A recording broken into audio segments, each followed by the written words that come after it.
At just 10 years old, she recognized the literacy gap between kids in her neighborhood and kids in under-resourced communities nearby. So she decided to do something about it, starting a local program to help kiddos learn their letters. Cut to 10 years later, and not only is she about to graduate from Duke, her program is thriving globally. It's one reason our season-long partner, Pilot Pen, named her the G2 Overachiever Student Grant winner in 2021. From Love Letters for Literacy, let's say hi to Jordan, y'all. Welcome to the show.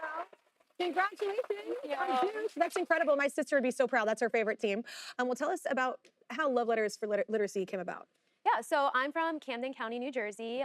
Within my county, there's a lot of different resource disparities. And so as a child, I would tag along with my family to different service events. And in particular, we would go to a lot of community literacy events that would donate books to children in under-resourced schools. And at these events, I would just lay books out on tables for the children to choose from. And as a reader myself, I noticed that children my age and children older than me were choosing books that I read when I was in preschool. So I was really confused by this.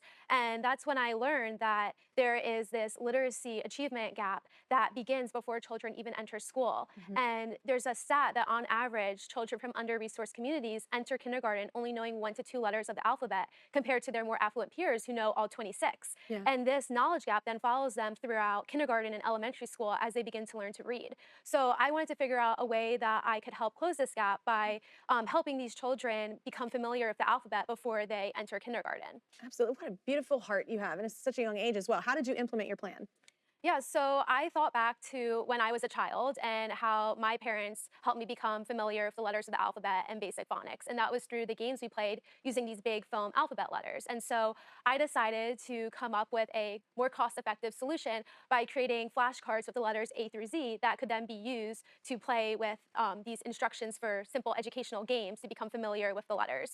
And so I created these packets of flashcards and then started calling up preschools near me, asking if I could come in to donate them to the children and play the games with them so they could become familiar.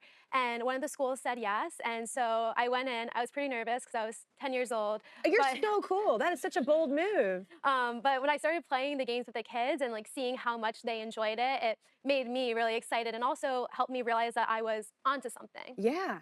This has grown from just you to volunteers globally. How did that happen? Yeah, so initially it was all me making the packets myself and organizing all the packet distributions by reaching out to the schools. But once I started getting more positive feedback, I realized the demand for these literacy packets. And so I realized I needed to shift my attention to also recruiting volunteers. So I started by reaching out to different service organizations, to Rotary clubs, at high school ski clubs, 4-H chapters, and seeing if their members would want to volunteer and join us in creating these packets. And so far, we have had over 53,000 volunteers join us in making packets. I'm so proud of you. You just met, but it's such a beautiful thing to have such an impact at such a young age. So the packets have had a bigger impact than just prepping for kindergarten, right? Yeah, so the packets also have like inspired me in other ways because on one end you have the volunteers who you're able to see them bonding with each other and having fun while doing something to make a difference.